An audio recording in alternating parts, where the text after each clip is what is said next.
Welcome to వైసవ్ news. అందరికీ నమస్తే. నేను మీ పులిపాటి. భూభారతి గురించి అప్డేట్ అయితే వచ్చింది. ఈ వీడియో స్కిప్ చేయకుండా పూర్తిగా చివరి వరకు చూడండి. ఎందుకు చెప్తున్నానంటే దాదాపు కాంగ్రెస్ గవర్నమెంట్ రాకముందు నుంచి భూమికి సంబంధించిన బీఆర్ఎస్ గవర్నమెంట్, అప్పటి బీఆర్ఎస్ గవర్నమెంట్ నుంచి కాంగ్రెస్ గవర్నమెంట్ వచ్చే వరకు భూములకు సంబంధించిన ఎక్కడెక్కడ పనులన్నీ ఆగిపోయినాయి. చాలా ఇబ్బందులు పడుతుండ్రు. అవన్నీ పరిష్కార దిశగా తెలంగాణ కాంగ్రెస్ గవర్నమెంట్ అయితే భూభారతి చట్టాన్ని అయితే తీసుకొచ్చింది. దీనికి సంబంధించినవి మన ఛానల్లో అప్డేట్స్ ఇస్తూనే ఉన్నాం. చాలామంది వాళ్ళ డౌట్స్ రేజ్ చేస్తున్నారు. నాకు పర్సనల్ కూడా కాల్ చేసి అడుగుతున్నారు అప్డేట్స్ ఉంటే పెట్టమని చెప్పేసి. దానికి సంబంధించిన అప్డేట్ అయితే ఒకటి వచ్చింది. అయితే విషయం ఏంటంటే రెవెన్యూ మినిస్టర్ పొంగులేటి శ్రీనివాస్ రెడ్డి నిన్న ఒక కీలక ప్రకటన అయితే చేసిండు. 28 మండలాల్లో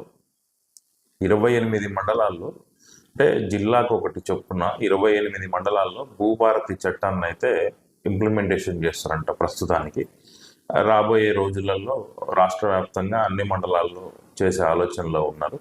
లాస్ట్ మంత్ 17వ తారీఖు నుంచి 30వ తారీఖు వరకు 4 జిల్లాల్లోని 4 మండలాల్లో మాత్రమే ఈ భూభారతి చట్టాన్ని అయితే పైలట్ ప్రాజెక్ట్గా తీసుకొచ్చిండ్రు. అంటే దీంట్లో లోటుపాట్లు ఎట్లుంటాయి, ఎట్లా అప్లికేషన్స్, అంటే ఇంకేమైనా సమస్యలు తలెత్తుతాయా అనేది ఒక 4 మండలాల్లో తీసుకొచ్చిండ్రు. ఇప్పుడు ఈ నెల మే 5, 2025 నుంచి మే 20వ తారీఖు వరకు దాదాపు జిల్లాకి ఒకటి చొప్పున, ఒక మండలం చొప్పున 28 జిల్లాల్లో 28 మండలాల్లో దీన్ని అమలు నిర్వహిస్తున్నట్టయితే పొంగులేటి శ్రీనివాస్ రెడ్డి అయితే తెలిపిండు.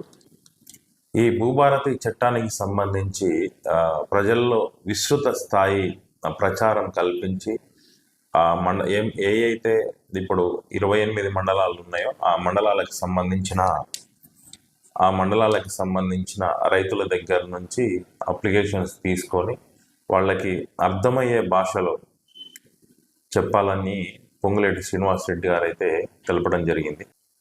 జిల్లా కలెక్టర్ గారు అయితే ఒక జిల్లాకు ఒక మండలం అని మనం ఇంతకుముందే చెప్పుకున్నాం. ఆ మండలాల్లో అక్కడ భూభారతి చట్ట అవగాహన సదస్సు కార్యక్రమంలో కంపల్సరీ పాల్గొని వాళ్ళ అప్లికేషన్స్ తీసుకొని రైతులై వాళ్ళ సందేహాలకు నివృత్తి అయితే చేయాలని అయితే వాళ్ళకి అర్థమయ్యే భాషలో వాళ్ళకి వివరించి పరిష్కారం చూపాలన్నట్టయితే తెలపడం జరిగింది. అయితే తెలంగాణ సమాజంలో భూమి కీలకమని గత ప్రభుత్వ పాలనలో తీసుకొచ్చిన ధరణి పోర్టల్ ఏదైతే ఉందో దాని తప్పిదాల వల్ల చాలామంది జీవితాలు ఆగమైపోయినాయని చెప్పేసి కూడా చెప్పడం జరిగింది. అయితే ప్రతి గ్రామంలో 100 కుటుంబాలు దానివల్ల సమస్యలు ఎదుర్కొన్నాయని అయితే తెలియజేసిండు. అట్లనే ఈ కుట్రపూరిత ఉద్దేశంతో తీసుకొచ్చిన ధరణి పోర్టల్, వెబ్ పోర్టల్ ఏదైతే ఉందో ప్రజలు అవస్థలు పడి జీవితాలను ఆగమం చేస్తున్నారని చెప్పేసి కూడా తెలిపిండు. గత ప్రభుత్వ పెద్దలే ధరణికి అండదండలు అందించేసి చాలామంది జీవితాలు చిన్న భిన్నం చేసిందని అయితే ఆవేదన వ్యక్తం చేసిండు. ప్రజల ఆలోచనలకు భిన్నంగా గత 10 ఏళ్లలో రాష్ట్రంలో భూ హక్కుల విధ్వంసం జరిగి రెవెన్యూ సేవలన్నీ దుర్భరంగా మారినాయని చెప్పేసి అయితే పొంగులేటి శ్రీనివాస్ రెడ్డి గారు అయితే తెలిపిండు. అట్లనే ముఖ్యమంత్రి రేవంత్ రెడ్డి ఆలోచనలకు అనుగుణంగా రైతు కళ్ళల్లో ఆనందం చూడాలని సంకల్పంతో ఈ భూభారతి చట్టాన్ని తీసుకొచ్చామని అయితే తెలిపిండు. ప్రజాప్రతినిధులు, రాజకీయ నాయకులు అందరి అండదండలతో ఈ భూభారతి చట్టాన్ని దాన్ని ముందుకు తీసుకెళ్ళి ఎవరికి ఎలాంటి సమస్యలు రాకుండా ఉండేలా తీసుకెళ్తానని చెప్పేసి అయితే పొంగులేటి శ్రీనివాస్ రెడ్డి తెలపడం జరిగింది. అయితే ఇప్పుడు భూభారతి చట్టం ఈ 28 జిల్లాల్లో ఒక్కొక్క మండలంలో అమలు చేస్తారని అయితే మనం ఇంతకుముందే చెప్పుకున్నాం. మరి ఆ 28 జిల్లాలు ఏంటి అనేది తెలుసుకుందాం. మీ మండలం నేను ఇప్పుడు చెప్పబోయే దాంట్లో ఉందో లేదో చూడండి. వచ్చేసి ఆదిలాబాదు, బరోజు, భద్రాద్రి కొత్తగూడెంలోని సుజాత నగర్, హనుమకొండలోని నడికుడ, జగిత్యాల్లో బుగ్గారం, జనగామ డిస్టిక్లో వచ్చేసి గన్పూరు, జయశంకర్ భూపాల్పల్లిలో వచ్చేసి రేగొండ, జోగులాంబ గద్వాల్ జిల్లా వచ్చేసి ఇటిక్యాల, కరీంనగర్ డిస్టిక్ వచ్చేసి సైదాపూర్, కుమరంభీం ఆసిఫాబాద్ వచ్చేసి పెంచికల్పేట్, నెక్స్ట్ మహబూబాద్ జిల్లా వచ్చేసి దంతాలపల్లి, అట్లనే మహబూబ్ నగర్ వచ్చేసి మూసాపేట్, మంచిర్యాల వచ్చేసి భీమారం, మెదక్ వచ్చేసి చిల్పిచీడ్, మేడ్చల్ మల్కాజ్గిరి వచ్చేసి కీసరా, నాగర్ కర్నూలు వచ్చేసి పెంట్లవల్లి, నల్గొండ వచ్చేసి నగిరేకల్లు, నిర్మల్ జిల్లా వచ్చేసి కుంటాల, నిజామాబాద్ వచ్చేసి మెండోరా, పెద్దపల్లి జిల్లా వచ్చేసి ఎలిగోడ్, రాజన్న సిరిసిల్ల జిల్లా వచ్చేసి రుద్రంగి, రంగారెడ్డి డిస్టిక్ వచ్చేసి కుందుర్గు, సంగారెడ్డి వచ్చేసి కొండాపూరు, సిద్దిపేట జిల్లాలో అక్కన్నపేట, సూర్యాపేట జిల్లాలో గరిడేపల్లి, వికారాబాద్ జిల్లాలో దరూర్, వనపర్తి జిల్లా వచ్చేసి గోపాలరావుపేట, వరంగల్ జిల్లా వచ్చేసి వర్ధన్నపేట, యాదాద్రి భువనగిరి జిల్లా వచ్చేసి ఆత్మకూరు. మొత్తం 28 జిల్లాల్లో 28 మండలాలను అయితే ప్రజెంట్గా తీసుకున్నారు.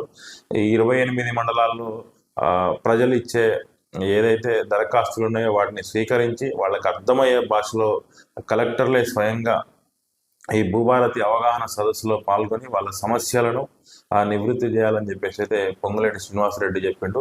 నేను ఇప్పుడు చదివిన ఈ 28 జిల్లాల్లోని 28 మండలాల్లో మీరు ఉన్నట్టయితే భూభారతి చట్టం ఈరోజు మే 5, 2025 నుంచి 20వ తారీఖు, ఈ నెల 25వ తారీఖు వరకు 15 వరకు ఈ మండలాల్లో భూభారతి చట్టం అయితే అక్కడ జిల్లా కలెక్టర్ల ఆధ్వర్యంలో వాళ్ళు భూభారతి చట్టంపై అవగాహన సదస్సు, అప్లికేషన్స్ స్వీకరణ, ఫిర్యాదులు ఉన్నా కానీ ఇంకా తదితర విషయాలపై మీకు జిల్లా కలెక్టర్ గారు, మీ మండల రెవెన్యూ అధికారులు అయితే మీకు పూర్తి స్థాయిలో వివరిస్తారు. కాబట్టి మీకు సంబంధించిన భూములకు సంబంధించిన ఏమైనా సమస్యలు ఉన్నా కానీ, ఇంతకుముందు గతంలో బీఆర్ఎస్ ప్రభుత్వంలో ఏమైనా పెండింగ్స్ ఉన్నా కానీ, అప్లై చేసి ఆన్లైన్ అవ్వకపోవడం అలాంటివి ఏమైనా జరిగినా కానీ ఈ భూభారతి చట్టం అయితే ఇప్పుడు అంటే గతంలో చేసిన మిస్టేక్స్ పునరావృతం కాకుండా అందరికీ అందుబాటులో ఉండేటట్టు ఈ చట్టాన్ని అయితే రూపొందించడం జరిగింది. ఇది నేను ఈ భూభారతి మీద చేస్తున్న అది 3వ వీడియో. మనం భూభారతికి సంబంధించి, ఎందుకంటే తెలంగాణలో భూమే ముఖ్యం, రైతు లేనిదే రాజ్యం లేదు. ఈ రైతన్నలు అరిగోసలు పడుతుండ్రు, పంట ఈ మధ్యకాలంలో వర్షాలు కూడా బీభత్సంగా అకాల వర్షాలు, ఎండాకాలంలో అకాల వర్షాలు వచ్చేసి కల్లాలలో ధాన్యాలు ఎక్కడ పడితే అక్కడ తడిచిపోయి ముద్దయిపోయి గిట్టుబాటు ధర లేక మిల్లర్లకి బయర్లకి వీళ్ళకి వాళ్ళకి అమ్ముకొని అడ్డికి పావుసేరికి అమ్ముకొని అరిగోసలు పడుతుంది. ఆ భూమి ఉంటే ఇవ్వాలి, కాకపోతే రేపన్న పిల్లలకు ఉపయోగపడుతుంది. కాబట్టి ఈ భూభారతి చట్టాన్ని మీకు ప్రభుత్వం అయితే అందుబాటులోకి తీసుకొచ్చింది. పైలట్ ప్రాజెక్టుగా ఫస్ట్ అయితే లాస్ట్ మంత్ 17 నుంచి 30 వరకు 5 మండలాల్లో, ఈ నెల 5 నుంచి 20వ తారీఖు వరకు, మే నెల 5 నుంచి 20వ తారీఖు వరకు 28 జిల్లాల్లోని 28 మండలాలను అయితే అమలు చేస్తుంటారు. కాబట్టి మీరు నేను చదివిన ఇప్పుడు ఏదైతే 28 మండలాలు ఉంటాయో ఆ 28 మండలాల్లో మీరుంటే వెళ్ళి అప్లై చేసుకొని మీకున్న సందేహాలను నివృత్తి చేసుకోండి. భూభారతికి సంబంధించిన అప్డేట్స్ ప్రతిదీ నేను మీకు అందజేస్తాను. స్కిప్ నేను ఈ ఛానల్ నచ్చితే లైక్ చేయండి, సబ్స్క్రైబ్ చేయడం మర్చిపోకండి. పూర్తిగా చివరి వరకు చూసి మీకు నచ్చితే కామెంట్ కూడా చేయండి. Okay, thank you. మళ్ళీ కలుద్దాం. మళ్ళీ భూభారతికి సంబంధించిన మరొక అప్డేట్తో నేను మళ్ళీ మీ ముందుకు వస్తాను. Thank you.